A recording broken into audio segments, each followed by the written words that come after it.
Pueden sentarse, mis hermanos. Entonces hablábamos nosotros de este pasaje el domingo pasado y veíamos esos versículos del 1 al 7 y veíamos algunas cosas importantes acerca de la soberanía de Dios, cómo Dios había obrado de manera especial su plan soberano, usando personas y haciendo lo que debía hacer de manera soberana. Y veíamos un primer acápite ahí, que es la soberanía de Dios sobre los poderes terrenales, hablando de César Augusto, el emperador, el primer emperador romano, cómo Dios lo movió para el edicto, para el decreto, para el censo, levantar el censo, porque Dios quería mover esta familia de Nazaret hasta Belén. Todo un imperio se movió porque Dios quería mover esta familia. Y uno se pregunta, ¿y no pudo Dios haberlo hecho de otra manera y solamente mover la familia? Claro que sí, Dios pudo haberlo hecho, pero Él decidió hacerlo así. ¿Y quiénes somos nosotros para decirle a Dios, ¿y por qué no lo hiciste de esta manera? Dios lo hace como Él quiere porque Él es soberano.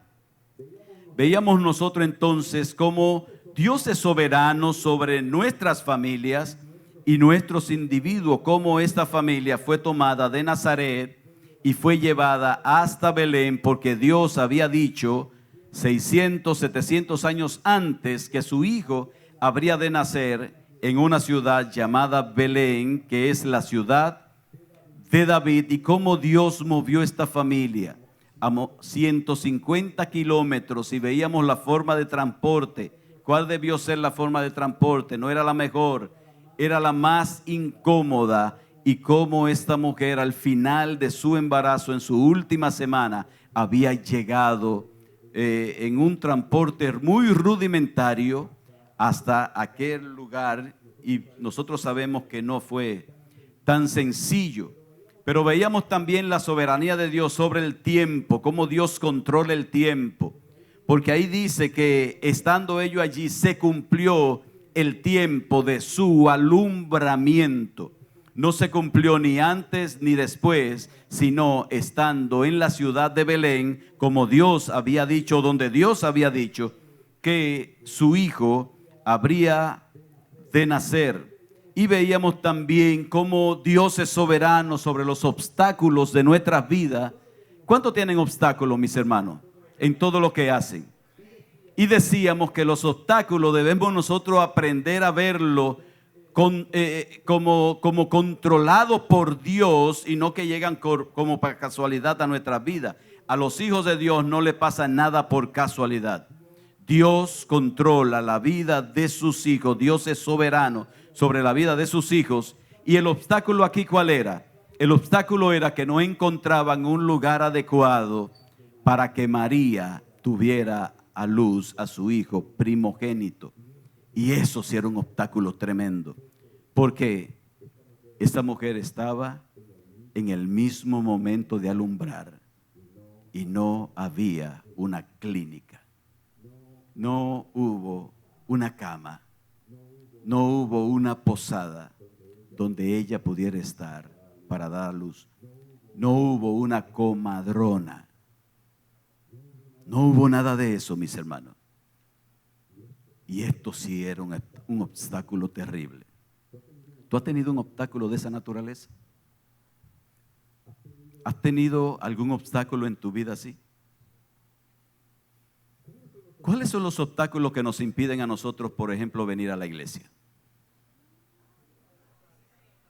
¿Son tan grandes?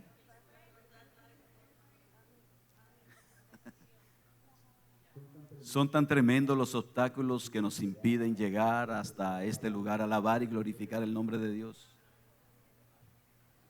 ¿Cuáles son los obstáculos que se presentan cuando nosotros debemos comunicarle el evangelio a alguien?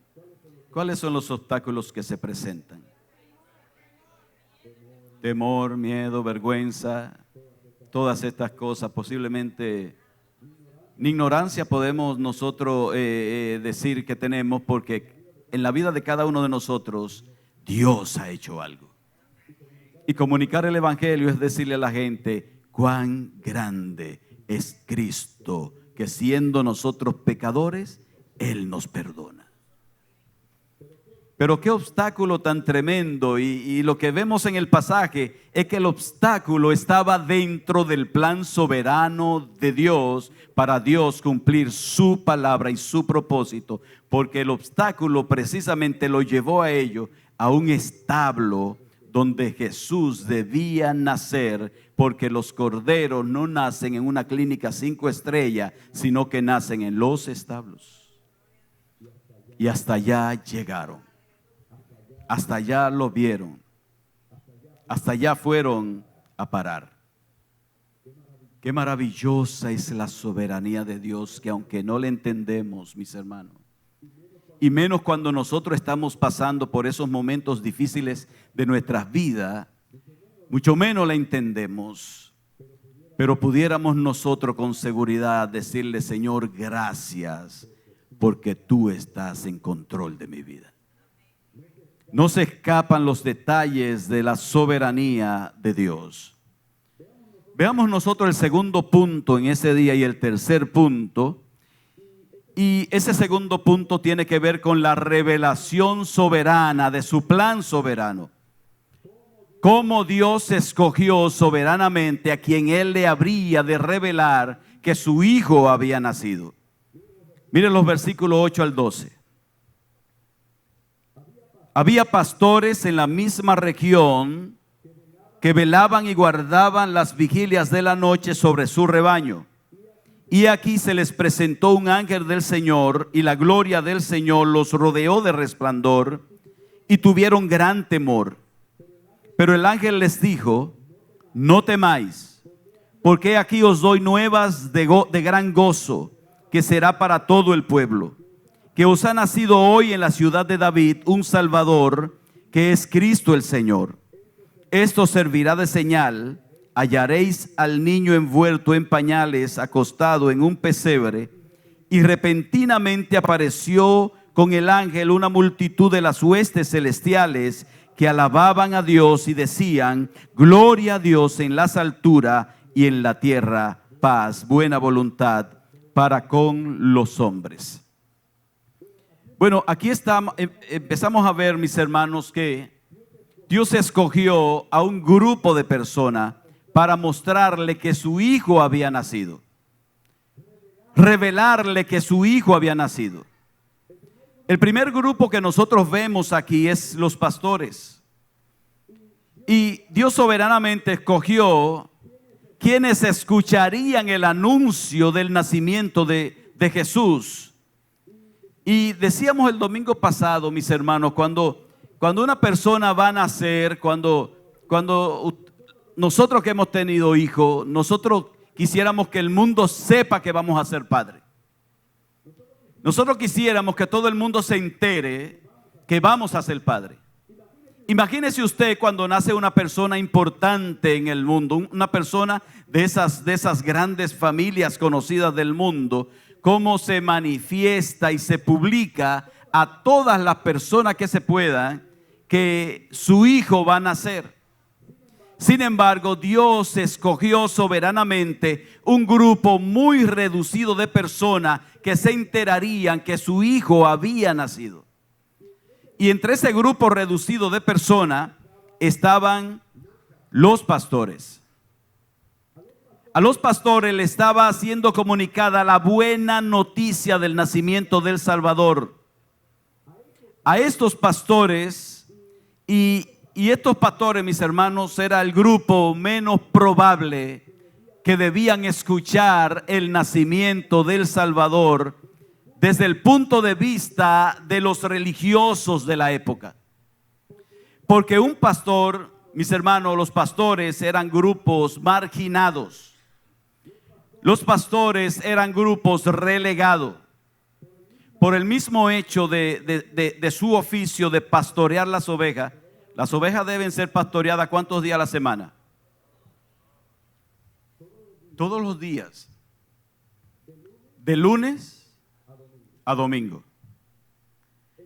Entonces los pastores eran un grupo que eran vistos como personas que no obedecían la ley de Dios, porque precisamente los pastores, mis hermanos, muchas veces hasta los sábados estaban ahí. Así que los religiosos del pueblo veían a los pastores como un grupo rebelde, un grupo que no tenía ninguna conciencia espiritual y un grupo que no tenía sencillamente sensibilidad hacia lo espiritual. Para un fariseo, un pastor era una de las pocas de la gente que no era apropiada para que se le diera el anuncio de que llegó el Mesías.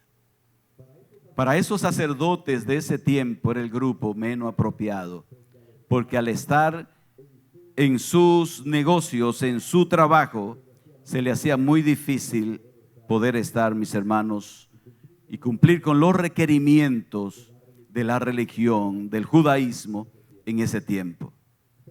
Pero la mayoría de pastores eran analfabetos, sin formación, no tenían ningún tipo de formación. Era un grupo de una baja estirpe social y sencillamente para esos jerarcas del pueblo no debieron ser ellos. Sin embargo, Dios soberanamente le revela a estos pastores que su hijo había nacido. Y aquí dice que cómo fue el anuncio. Ahí dice que se le apareció un ángel. Como Dios soberanamente también escoge el anunciante, que es un ángel. No le llegó el anuncio a través de otra persona, le llegó el anuncio a través de un ángel. Y vemos nosotros la reacción que hubo cuando se le presentó el ángel. Pero antes de pasar, mis hermanos, a esa parte, veamos nosotros otras personas quienes Dios se les reveló.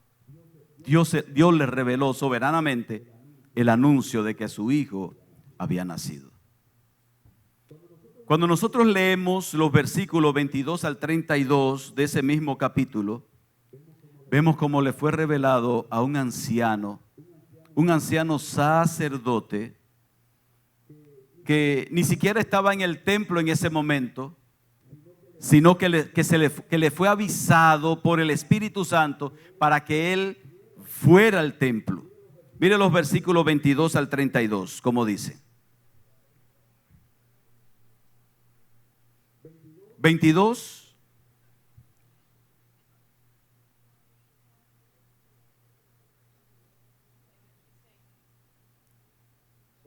Ok, el 26. 25. Y aquí había un hombre en Jerusalén llamado como Simeón, y este hombre justo y piadoso. ¿Y por qué era justo y piadoso Simeón? Porque esperaba la consolación de Israel. Él esperaba que Dios cumpliera la promesa, esperaba el Mesías, esperaba el nacimiento del Mesías. Y dice, y el Espíritu Santo estaba ¿dónde? Sobre Simeón, porque era un sacerdote, y le había sido revelado por el Espíritu Santo que no vería la muerte antes que viese al ungido del Señor. Y el 27 dice, y movido por el Espíritu vino al templo. Y cuando los padres del niño Jesús lo trajeron al templo para hacer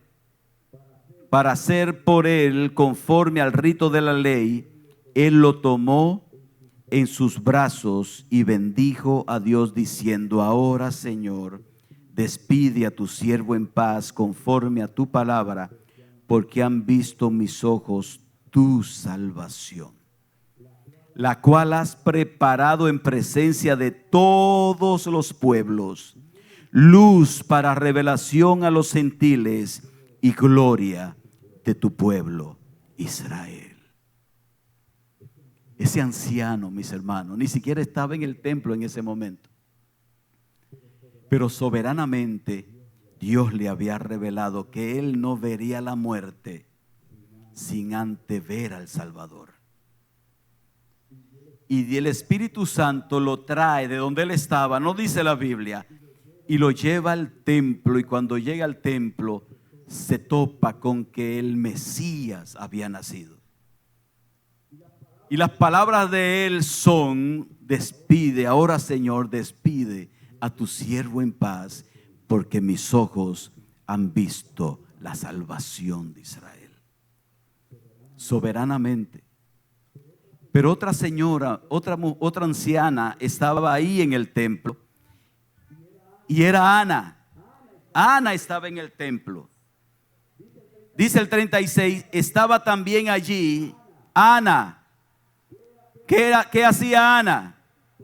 Profetisa, hija de Fanuel, de la tribu de Aser, de edad muy avanzada, pues había vivido con su marido 7 años desde su virginidad, y era viuda hacía 84 años, y no se apartaba del templo, sirviendo de noche y de día con ayunos y oraciones. Y ustedes saben, mis hermanos, cuáles eran los ayunos y las oraciones de Ana. Señor, cumple lo que has prometido. Cumple lo que has prometido. Y dice ahí, mire lo que dice el 38. Presentándose en la misma hora, daba gracias a Dios y hablaba del niño a todos los que esperaban la redención en Jerusalén. Aquella misma hora. La pregunta es, ¿fue casualidad que ella se presentara aquella misma hora? No, ella esperaba también la redención de Israel. Gente que esperaban, gente que tenían en su corazón la esperanza de que Dios cumpliría su promesa. Pero nosotros también, mis hermanos, vemos y leemos en otro de los evangelios como a varios hombres sabios, magos de Oriente, también le fue revelado que el Mesías había nacido. Y le fue revelado también soberanamente, porque ellos vieron cuál era la señal que ellos seguían y que le decía que el rey de los judíos había nacido. Una estrella. ¿Y quiénes solamente veían la estrella? Solamente ellos veían la estrella. En Israel nadie la vio, porque ellos van a Herodes y preguntan en Jerusalén: ¿dónde está el rey de los judíos que ha nacido? Porque nosotros hemos visto su estrella. Y confundió, todo el mundo se turbó en Jerusalén, y todo el mundo que se turbó estaba también Herodes, que lo manda a llamar y le manda a decir: ¿dónde? Vayan y averigüen dónde que está el niño que ha nacido, porque yo quiero también ir a adorarlo. Ustedes saben, mis hermanos, ellos vinieron, encontraron al niño, y no es como nos los narra la historia de la Navidad que tienen en este mundo, sino en el pesebre. Ustedes saben, en el pesebre que se hace, están los animales, está José y María, está el niño acostado, están los pastores, y además de los pastores están los magos. Pero los magos nunca estuvieron en el establo. Los magos llegaron después que Jesús ya había sido presentado en el templo, que eran 40 días después. Así que ellos llegaron a una casa, y a esa casa le llevaron incienso, mirra y oro, para que ellos pudieran para pagar el viaje que se haría a Egipto, precisamente huyendo de Herodes. Como Dios, mis hermanos, lo que une todos estos casos es que Dios soberanamente y sobrenaturalmente les reveló a esas personas que su hijo había nacido. ¿Y a ti cómo te lo reveló? ¿Envió un ángel? ¿Envió un ángel? ¿Viste alguna estrella en el cielo antes de que te comunicaran a Cristo? ¿Somos nosotros menos privilegiados que los pastores, los magos o Simeón y Ana que estaban en el templo? ¿Fuimos menos privilegiados? ¿Cómo nos llegó a nosotros el evangelio, mis hermanos? A ellos le llegó de manera sobrenatural. ¿Cómo nos llegó a nosotros el evangelio? Nos llegó a través de otra persona, pero tuvo que suceder algo sobrenatural también en nuestras vidas. Porque nadie puede creer a Cristo. Ellos creyeron, los pastores creyeron, los sabios de Oriente creyeron, Simeón creyó, Ana creyó, y tú y yo creímos. Claro, pero nadie puede creer en Cristo si soberanamente y sobrenaturalmente Dios no hace algo en nuestros corazones. Fue un hombre o una mujer, un ser humano que nos predicó. Mis hermanos, aquí el instrumento no es lo importante. Aquí lo importante es Dios que hace la obra en el corazón. Porque si Dios no hace la obra en el corazón, nadie se entera que Cristo vino a esta tierra y no solamente vino, creció, y no solamente creció, fue y murió en una cruz, clavado en una cruz, y lo hizo por ti y por mí, para que de manera sobrenatural nosotros pudiéramos creer que Él es el Mesías, el Hijo de Dios que ha venido a este mundo y ha venido para salvarte a ti y para salvarme a mí. A Él sea la gloria, la alabanza y el honor. Dios obró en nuestros corazones para que nosotros pudiésemos creer en Él. Como en aquellos hombres de aquel tiempo. No vimos un ángel, no vimos la estrella, ni siquiera vimos al niño, pero hemos podido creer de todo nuestro corazón que Jesucristo es el Mesías. ¿Cuánto creen que Cristo es el Salvador? Esa es la salvación, creer que Él es el Salvador. Mis hermanos, y eres privilegiado y eres muy bendecido, porque en el mundo mueren miles de millones de personas sin haber escuchado nunca acerca de Cristo. Sin embargo, en su plan soberano estaba tú, que no solamente escuchaste el mensaje, sino que creíste al mensaje, y creyendo tienes vida eterna. ¿Cuánto alaban al Señor en esta mañana?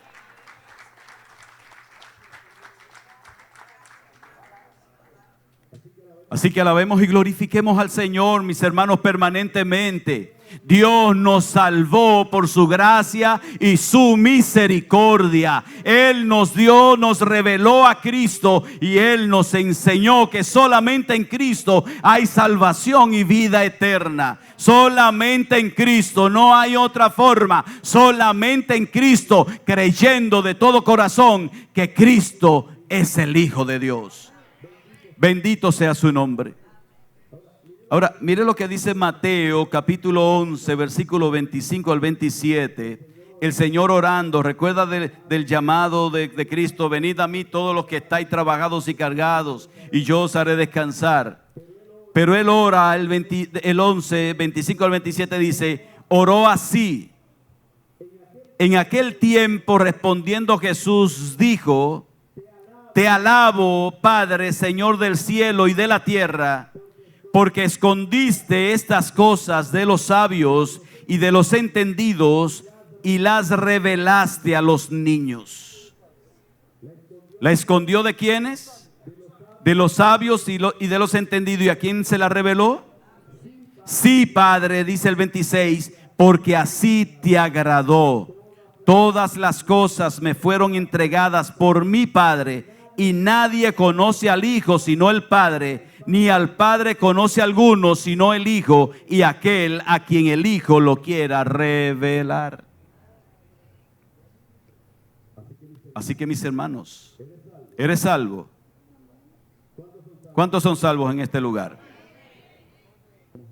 Alabemos y glorifiquemos a Dios y vivamos una vida consagrada para Él, porque Él de manera soberana decidió revelarte a Cristo, a tu corazón, y Cristo te reveló al Padre. Bendito sea su nombre. Alabemos y glorifiquemos al Señor por esa vida que Él nos ha dado. Bendito sea el Señor. Pero en tercer lugar, mis hermanos, veamos la celebración de su plan soberano. Versículos 13 al 20. Dice así: y repentinamente apareció con el ángel una multitud de las huestes celestiales que alababan a Dios y decían: gloria a Dios en las alturas y en la tierra paz, buena voluntad para con los hombres. Sucedió que cuando los ángeles se fueron, sucedió que cuando los ángeles se fueron de ellos al cielo, los pastores se dijeron unos a otros: pasemos pues hasta Belén y veamos esto que ha sucedido y que el Señor nos ha manifestado. Vinieron pues apresuradamente y hallaron a María y a José y al niño acostado en el pesebre, y al verlo dieron a conocer lo que se les había dicho acerca del niño. Y todos los que oyeron se maravillaron de lo que los pastores les decían. Pero María guardaba todas estas cosas, meditándolas en su corazón. Y volvieron los pastores glorificando y alabando a Dios por todas las cosas que habían oído y visto, como se les había mostrado. Y lo que vemos claramente, mis hermanos, que hubo una celebración con el nacimiento de Cristo.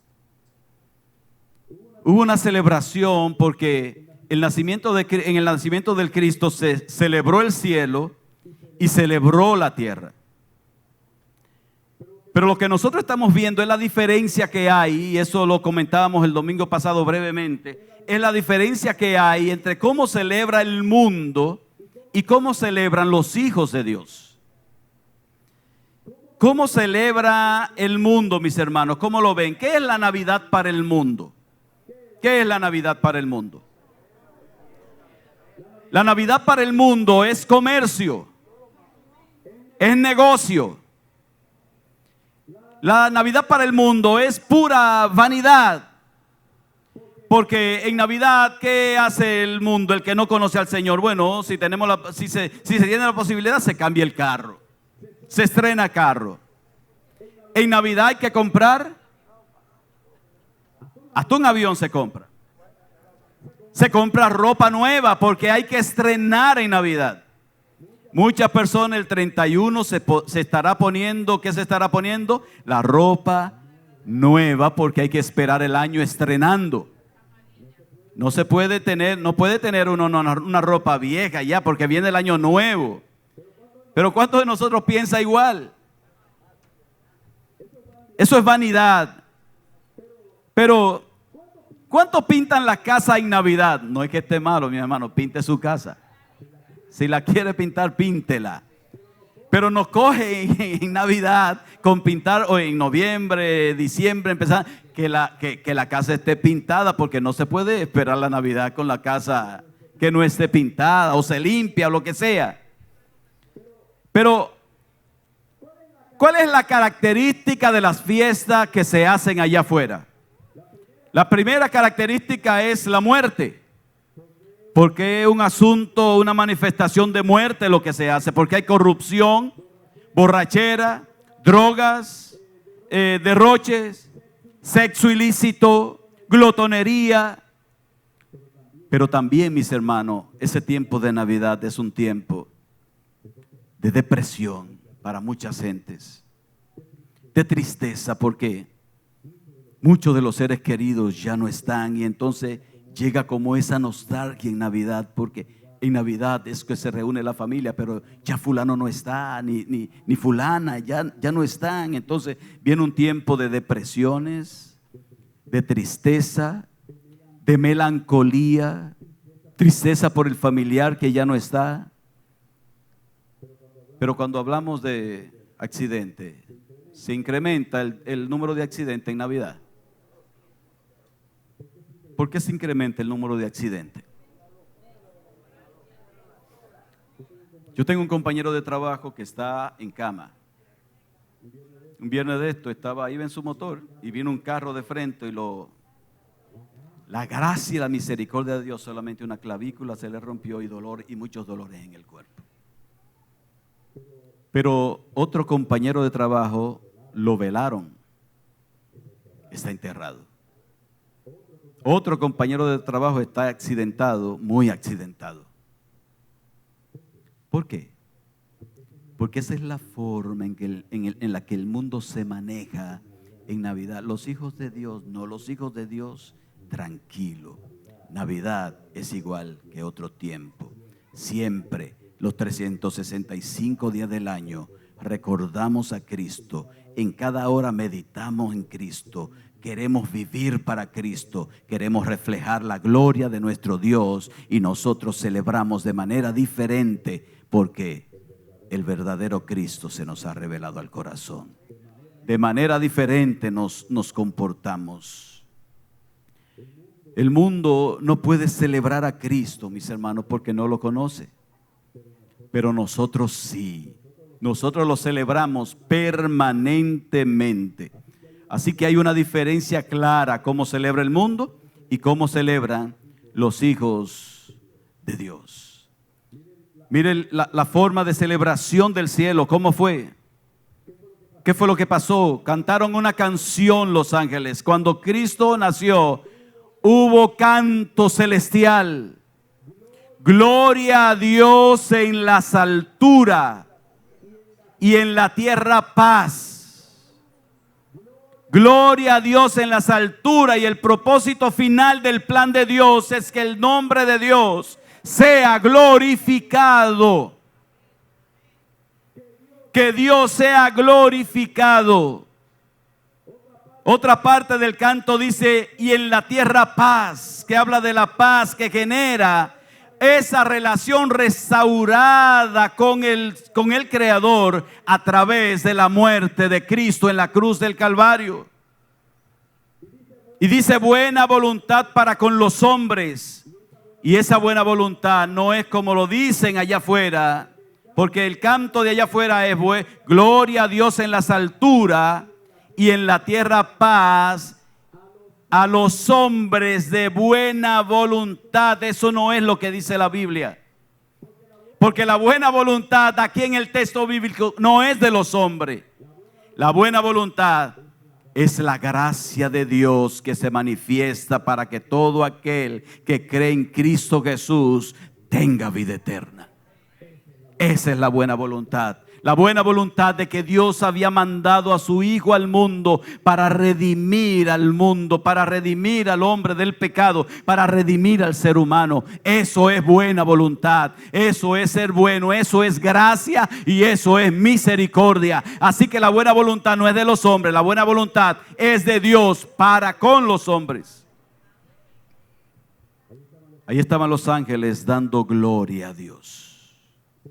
Pero también vemos en el pasaje la reacción de los que recibieron el anuncio, que fueron los pastores. ¿Cómo celebraron los pastores, mis hermanos? ¿Cuál fue la celebración que hicieron? Versículos 15 y 16, mire cómo celebraron ellos. Y sucedió que cuando los ángeles se fueron de ellos al cielo, ¿qué hicieron los pastores? Los pastores se dijeron unos a otros, pasemos pues hasta Belén y veamos esto que ha sucedido y que el Señor nos ha manifestado. Y dice el 16, y vinieron pues apresuradamente y hallaron a María y a José y al niño acostado en el pesebre. ¿Cómo celebraron? Celebraron, mis hermanos, obedeciendo lo que el ángel le habían dicho. Vayan y van a encontrar al niño y esta será la señal. Ahí dice que obedecieron. Pasemos rápidamente. Fueron apresuradamente, obedecieron apresuradamente al ver lo que se le había manifestado. Así que mis hermanos, los ángeles celebraron. Los pastores celebraron al ver al niño, porque al final de ese pasaje dice el 10, el 20, y volvieron los pastores, ¿qué dice? Glorificando y alabando a Dios por todas las cosas que habían oído y visto como se les había manifestado. Esa fue la forma de celebración. Alabando y glorificando a Dios. El mundo celebra su muerte y su tragedia, pero los hijos de Dios celebran la gloria de Dios. Celebran la gloria de Cristo. Porque entendemos, mis hermanos, si nuestra vida es esa, nuestra vida debe ser para la gloria de nuestro Dios. Y cada manifestación de nuestra vida debe ser para la gloria de Dios. De tal manera que, mis hermanos, si nosotros no vivimos para la gloria de Dios, y al final nos iremos de esta tierra, si no vivimos para la gloria de Dios, habremos perdido el sentido real de nuestra existencia, que es vivir para su gloria. Así que, mis hermanos, de manera soberana, Dios manifestó a lo que Él quiso el nacimiento de su Hijo.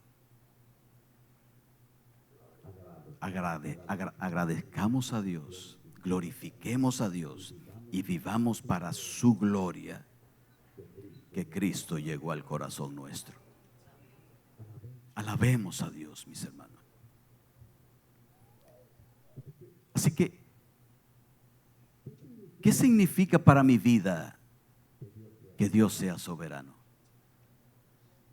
¿Qué significa, mis hermanos, para mi vida que Dios tenga el control de toda la creación? ¿Qué significa para mi vida? ¿Cómo debería yo vivir a la luz de que Dios es soberano? ¿Puedo vivir más tranquilo si creo de todo mi corazón que Dios es soberano? ¿Puedo vivir más tranquilo? Entonces, ¿por qué tanto desasosiego? ¿Puedo tener más paz en mi corazón si creo que Dios es soberano? El hecho de que Dios sea soberano podría influir en mi corazón para que hayan menos temores en mi corazón. Tener menos temores, vivir con menos temores. ¿Pudiera esto influir con relación al futuro? Porque hay mucha gente que tiene un futuro incierto y está viendo el futuro. No veo nada, veo un túnel oscuro hacia el futuro, no veo ninguna luz. ¿Pudiera eso, el creer que Dios es soberano en nuestras vidas, tener más seguridad acerca del futuro? ¿Dónde terminaremos los cristianos nuestra vida y nuestro peregrinar aquí en la tierra? ¿Dónde lo vamos a terminar? Lo vamos a terminar, mis hermanos, en la presencia de Dios, porque Dios es soberano. Bendito sea su nombre. Así que, mis hermanos, al transitar nosotros por este mundo, despojémonos de tantas cosas. Veamos y creamos de todo corazón que Dios es soberano. Y eso nos ayudará a nosotros a vivir una vida mejor para la gloria de nuestro Señor. Que Dios nos bendiga en esta mañana. Que Dios nos ayude a cada día creer. Lucas 2 del 1 al 20 subraya que la soberanía de Dios no conoce obstáculos. Él orquestó el censo de un imperio y Él desplazó a una humilde familia para cumplir sus promesas eternas. Este mensaje nos enseña que incluso en medio de decisiones políticas y circunstancias humanas fuera de nuestro control, Dios permanece en su trono, gritando, guiando cada detalle para manifestar su salvación y su gloria en nuestra historia personal. Así que, mis hermanos, tengamos paz, caminemos seguros, porque estamos en las manos del Dios que lo controla todo. Bendito sea su nombre. Que Dios nos bendiga en esta mañana. Podemos descansar en la soberanía de Dios.